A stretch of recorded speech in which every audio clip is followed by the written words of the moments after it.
Hi and welcome to another story, and today we have part 3 of the 13-story treehouse by Andy Griffiths and Terry Denton, continuing from chapter 8, The Big Bubble.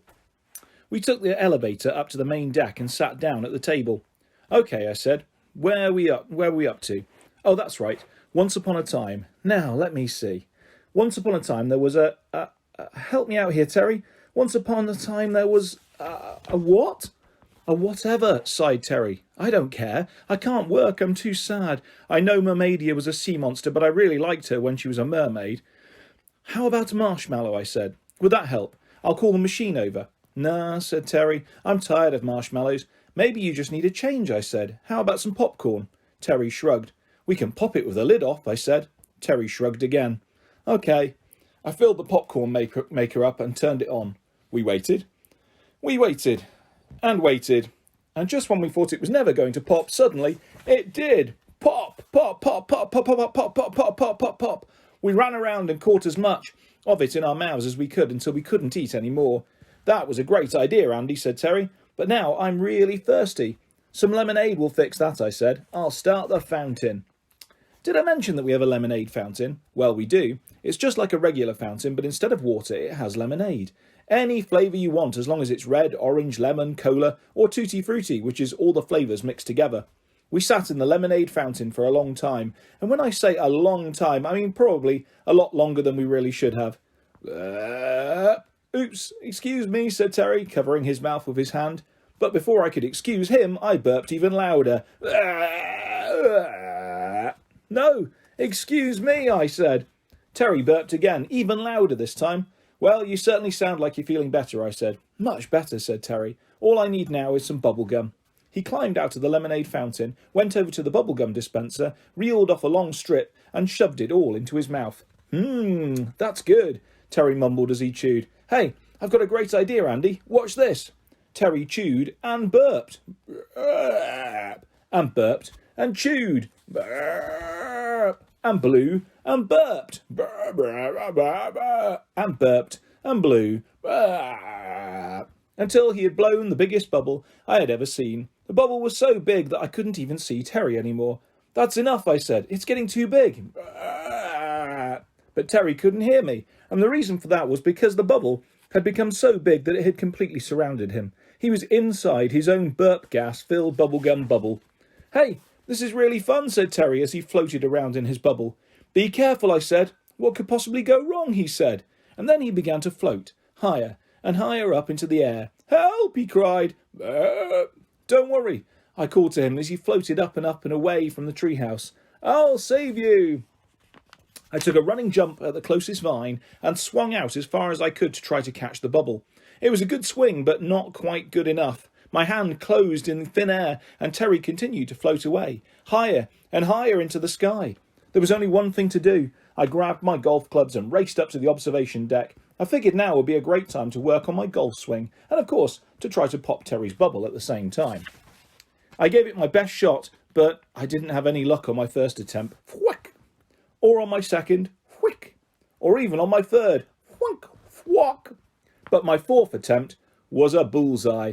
The bubble burst, which was both good and bad. Good because Terry was no longer trapped in a bubble full of burp gas, but bad because now he was plummeting towards the ground without a parachute or even a crash helmet. Luckily, however, the marshmallow machine seemed to know just what to do. It began firing marshmallows at supersonic speed, and within moments there was a giant pillow of marshmallows on the ground directly below Terry. He landed right in the middle and bounced many times before finally coming to rest. It looked kind of fun. Well, a lot of fun, actually. I helped Terry out of the marshmallow pile and dusted him off. That was the best fun ever, he said with a big grin. You should try it. I would, I said, but we've got to write a book, remember? Oh, yeah, said Terry. I forgot. We rode the elevator back up to the main deck. This was really it. No more distractions, no more excuses, no more flying cats, giant banana attacks, barking dogs, pretend mermaids, evil sea monsters, popcorn parties, lemonade guzzling, burp gas-filled bubblegum bubbles, or marshmallow trampolines. We were just going to do our book. We sat down at the table. So, where were we up to, I said. Once upon a time, I think, said Terry. Very funny, I said. Now, let me see. Once upon a time there was a what? Finger, said Terry. Finger, I said. Yes, said Terry. Why don't we put your beginning and my drawing together? You know, like once upon a time there was a finger, but let's not make it an ordinary finger. Let's make it a super finger, like this.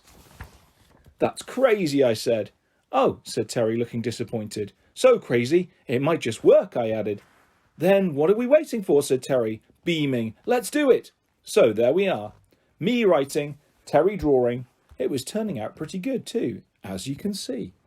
Chapter 9. The Adventures of Superfinger. Once upon a time there was a finger, but it was no ordinary finger. It was a super finger. Superfinger is my name. Solving problems requiring finger-based solutions is my game. What's that in the sky? Is it a rude finger? Is it a thumb? No, it's Superfinger. Superfinger helped the helpless. Drat, I'll never get this package tied. If only I had an extra finger. I'll help you to solve this knotty problem. Thanks, Superfinger.